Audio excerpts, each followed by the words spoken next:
right, let's take a look at the Charlier etude. It's the more technical looking etude if it's not marked on your music. This one gives us quite a bit to talk about in terms of rhythm. You see that there are quite a bit of accents on the end of beats with a tie going over to the next beat. And when this occurs, it's called syncopation.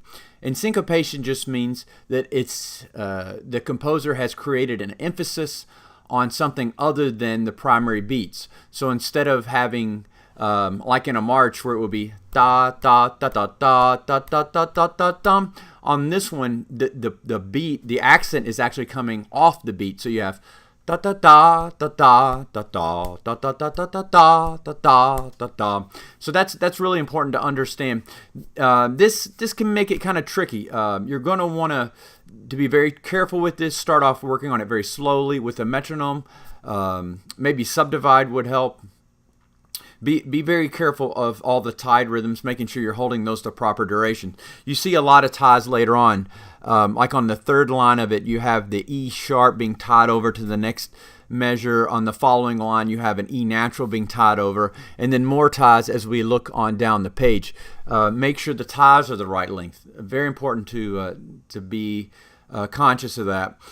We also have some dotted 16th, 32nd rhythms. A lot of times we call it dotted 8, 16, but this is dotted 16, 32nd. It's essentially the same rhythm. It's just written in a little differently. When we have this rhythm, it's extremely important that we're not playing it as if it were triplets. A lot of times we'll want to have a more gentle approach to it. So where it would sound like da da da da da da da da da da. So if you subdivide the way that sounds, it would be da da da da da da da da da da da da da da da da. But that's incorrect.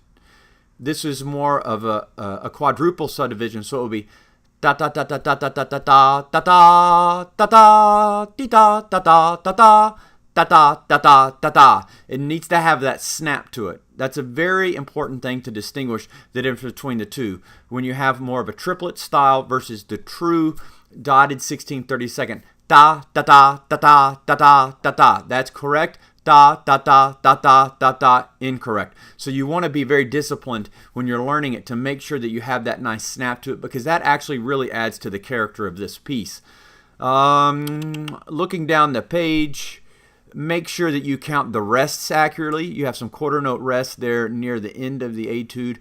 Sometimes we can overlook that, and we have so many quick rhythms until we get to the very end. Then it kind of slows down. We have some quarter notes tied to eighth notes, and then those quarter rests. Make sure that you're playing these easier rhythms very accurately, and with the metronome. I would record myself clapping this one. Just to be sure that you're getting these rhythms down. Learn the rhythms maybe before you even take much time to try to play the notes. If you can play the rhythms accurately on this one, I think you're going to do just great. Let me know if you have any questions on this one. And I'm going to give you some Arbin's syncopation studies that should help you with some of the opening rhythms. And then when I get a chance, I'll make some more videos for you that will feature the dotted 8 16th, or in this case, the dotted 16th 32nd rhythms. And if we break those down with some little side exercises, I think we'll feel a lot more comfortable when we come back and look at these rhythms in this piece. So again, if you have any questions, just let me know.